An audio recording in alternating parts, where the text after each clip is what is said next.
अब चलते हैं क्वेश्चन नंबर 18 की तरफ, जिसमें हमारे पास दो वेक्टर्स गिवन है जिनका रिजल्टेंट आना चाहिए स्टूडेंट्स 0।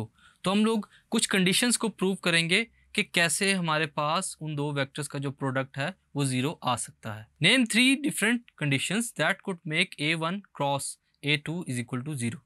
कंडीशंस हमारे पास क्या हैं? अगर हमारे पास A1 वेक्टर जो है स्टूडेंट्स वो नल हो तब भी हमारे पास इनका रिजल्टेंट 0 आ सकता है। अगर A2 हमारे पास नल वेक्टर हो तब भी हमारे पास दोनों के प्रोडक्ट का जो रिजल्टेंट है वो 0 आ सकता है।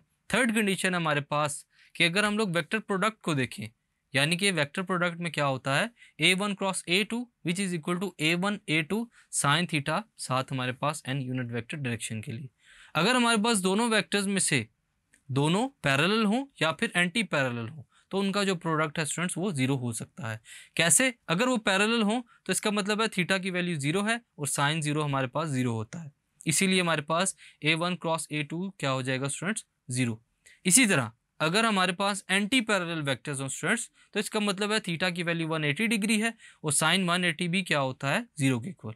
तो हमारे पास जो प्रोडक्ट आएगा दोनों वेक्टर्स का वो किसके इक्वल होगा स्टूडेंट्स, 0। तो स्टूडेंट्स ये थी कुछ कंडीशंस जिनके थ्रू हम लोग प्रूव कर सकते हैं कि कोई भी दो वेक्टर उनका प्रोडक्ट ना लाना चाहिए, तो उसके लिए हमारे पास ये कंडीशंस नेसेसरी है।